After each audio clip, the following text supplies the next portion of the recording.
নমস্কার, আমি অপর্ণা। তোমরা দেখছো ব্লগার অপর্ণা এই চ্যানেলের পক্ষ থেকে তোমাদের জানাই অনেক অনেক অভিনন্দন আর আন্তরিকতা।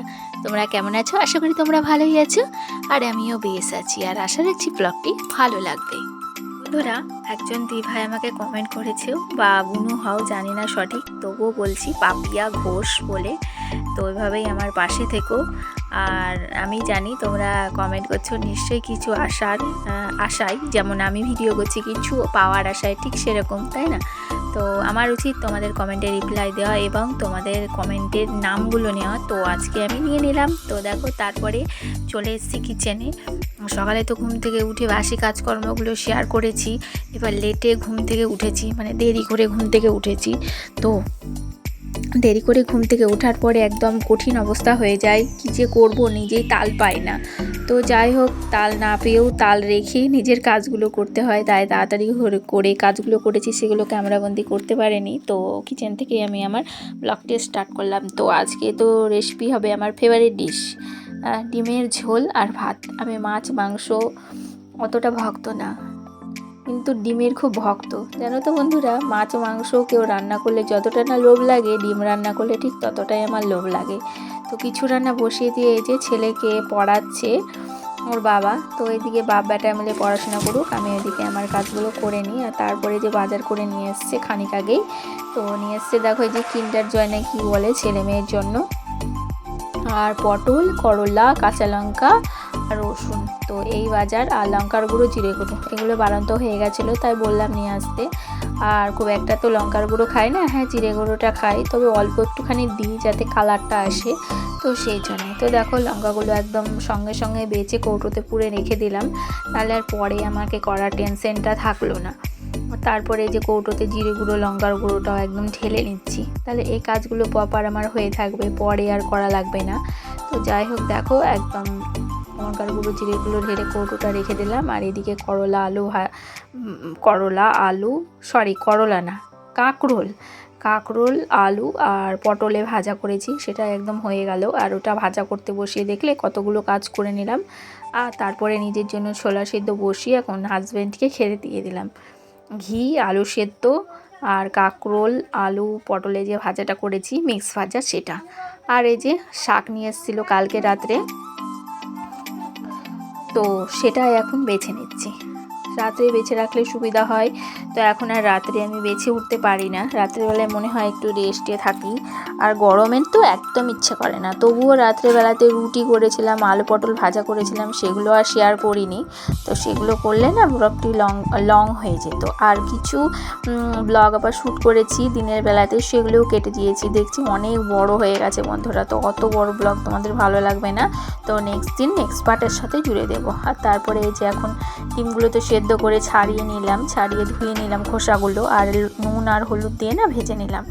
আর আলুগুলোও দেখো একবারে ছাড়িয়ে নিয়েছি খোসাটা, ডান একদম। আর আলুগুলো অন্যদিন ভাজি, আজকে ভাজিনি, কারণ অল্প তেলে রান্না করব, ফার্স্ট থেকে প্ল্যান করেছি, তো সেই জন্যে। তো দেখো তেলের মধ্যে গরম মশলা, সাদা জিরে, শুকনো লঙ্কা, তেজপাতা ফোড়ন দিয়ে পেঁয়াজ দিয়েছি। পেঁয়াজটা ভাজা ভাজা হয়ে গেলে আদা রসুনকে থেঁতলে নিয়েছি বলতে পারো, হাম্বল দিস্তায়। তারপরে ওইটা দিয়ে দিলাম। তারপরে এই যে টমেটো দিয়েছি, নুন হলুদ লঙ্কার গুঁড়ো জিরে গুঁড়ো দিয়ে এবার কষিয়ে নিয়েছি। আর ডিম আলুটা দিয়েও একদম কষিয়ে নিলাম।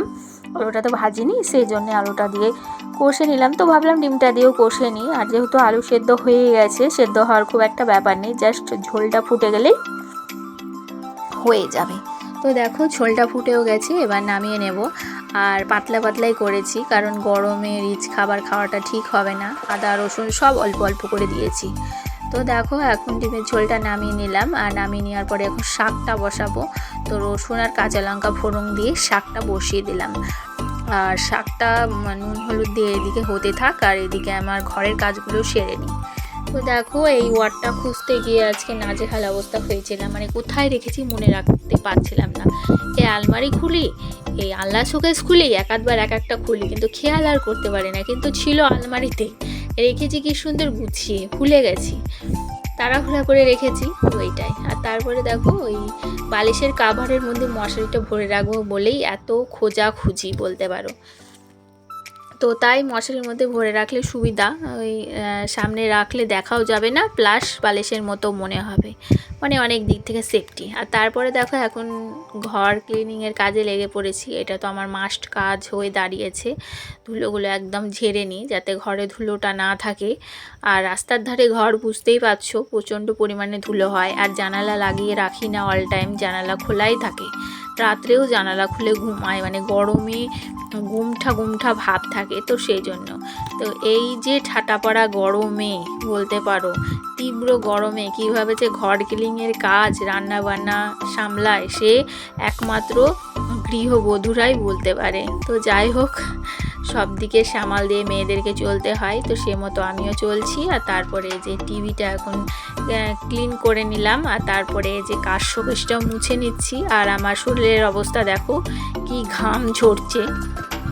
তো যাই হোক, এখন এই কাজ শোকেসটা মুছে নিয়ে চলে যাব টুলের ডিপার্টমেন্টে। মানে টুলের উপরে তো কিছু জামা কাপড় থাকে, তো টুলটা কালার করার পরে আর কোনো কিছু পাতার প্রয়োজন পড়ে না, কারণ হোয়াইট কালার এমন একটা কালার ঢেকে দিলে ভালো লাগবে না। আমার মনে হয় হোয়াইটের ওপর কোনো কালার নেই, তো আমার এতটা ভালো লাগে হোয়াইট কালারটা। তো যাই হোক, এখন টুলের উপরে জামা কাপড়গুলো ভাঁজ করে রেখে দিলাম। তারপরে যে এখন চাদরটা ঠিকঠাক করে ভাঁজ করে নিচ্ছি। চাদর তো আমার উলট পালট হয়ে যায়, চাদর ঠিকঠাক থাকে না।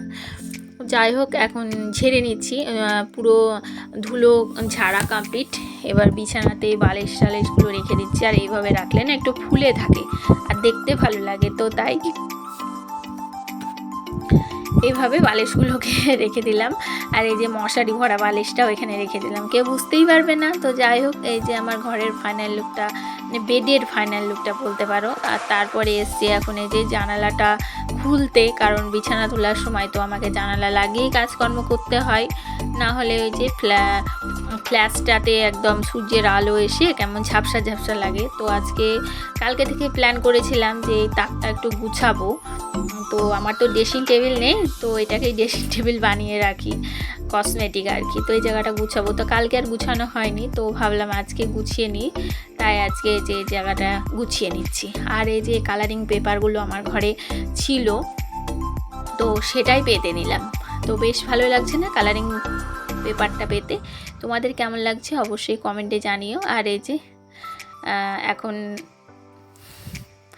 মুখে মাখা ক্রিম, তারপরে সেন্ট, আর এই যে কানাইয়াজি, আমার ছেলে বেটে আসা থেকে কানাইয়াজিকে আমার কাছেই রাখি। আর এইভাবে এইখানে রাখি, আমি তো আর পুজো দিই না, যেহেতু আমার শাশুড়ি দেয়। তো ভেবেছি ঘরে একটা ঠাকুর পাতবো, এখন দেখা যাক কবে পাতি। তো যদি পাতি তো নিশ্চয়ই তোমাদের সঙ্গে শেয়ার করব, তাহলে আমি ধূপটুপ দিতে পারবো। হ্যাঁ, শাশুড়ি চলে গেলে যেমন এখন বাড়িতে নেই, ধূপটুপ দেখায়, যেমন তুলসীতলাতে দেখায় ঘরে ধূপবাতি দিয়ে, এই আর কি। কিন্তু ঠাকুর তো পাতা নেই যে ঠাকুরে দেবো, উনি তো ওনার ঘরে তালা মেরে চলে যায়। কারণ আমার ছেলেটা প্রচণ্ড চঞ্চল, কোথায় গিয়ে কী ফেলবে কী নাড়বে, ঠাকুর জিনিস বলে কথা। তো বাচ্চা কাচ্চা থেকে দূরে রাখাই ভালো। আর তারপরে দেখো কথায় কথায় আমার এই ড্রেসিং টেবিলটা গুছানো হয়ে গেল। আমি এটাকে ড্রেসিং টেবিল বলেই সম্বোধন করলাম, যেহেতু আমি এর মধ্যে কসমেটিক সাজা গোজার জিনিস সব রাখি, তো তাই। আর তারপরে দেখো যে বাসনগুলো মেজে ধুয়ে রাখলাম। আর আগেই গ্যাস ওভেনটা মোজা হয়ে গেছে, কারেন্ট ছিল না, তাই আর শেয়ার করতে পারিনি। আর কারেন্ট না থাকলে কিভাবে শেয়ার করব, যেহেতু পর্দা দিয়ে কাজ করতে হয়। আবার পর্দা তুলেও করা যায় করলে, কিন্তু এই যে লাইটে ভালো লাগে না। কিছুদিন আগে করেছিলাম, সেই ভিডিওগুলো একদম ভালো লাগছিল না। তো যাই হোক, দেখো এখন চলে এসেছি ঘর মোছার কাজে। আর ঘরটা মুছে নিলাম, আর তার সঙ্গে সঙ্গে খাটের তলাটাও মুছে নিলাম। বক্স খাটের তলাটা যে মোছা কি দায়, কি আর বলবো বন্ধুরা। বক্স খাটের তলা ক্লিন করা মানে এক ধরনের যুদ্ধ করা। তো যাই হোক, খাটের তলা মুছে যুদ্ধ করে এখন আসলাম এই সাইডটা মুছে নিতে, ক্লিন করে নিতে বলতে পারো। তো দেখো একদম মুছে নিলাম। আর এই যে এখন রান্নাঘরটা মুছতে চলে এসেছি। আর রান্নাঘরের এই জায়গাটা তো পর্দা দিই, তোমরা জানোই, ধুলো পড়ে না জানো। আর তোমরাও এরকম রান্নাঘরে যদি তোমাদের আমার মতো অবস্থা হয়ে থাকে, কোনো সেলফ না থাকে বা তাক না থাকে, তাহলে কিন্তু এরকম একটা কাঠের টেবিল বানিয়ে কিন্তু পর্দা দিয়ে ব্যবহার করতেই পারো। আমার যেমন ধরো বাসন রাখার জায়গা নেই, সেলফটা করে এতটা সুবিধা হয়েছে কি বলবো। তো যাই হোক, দেখতে দেখতে ভিডিও শেষের মুহূর্তে চলে এসেছি। তাহলে চলো প্রতিদিনের কথাগুলো আবারও বলে নিই, যারা আমার ভিডিও দেখছো লাইক কমেন্ট শেয়ার সাবস্ক্রাইব করে হয়ে ওঠে না, তো প্লিজ তারা লাইক কমেন্ট শেয়ার সাবস্ক্রাইব করে দিও। তো আজকের মতো এইটুকুই, দেখা হচ্ছে আগামীকাল। ততক্ষণ তোমরা সকলে খুব ভালো থেকো, সুস্থ থেকো, আর আমার কথা একটু ভেবো। দেখতে কিন্তু ভুলো না ব্লগার হওয়া পড়না চ্যানেল। নমস্কার।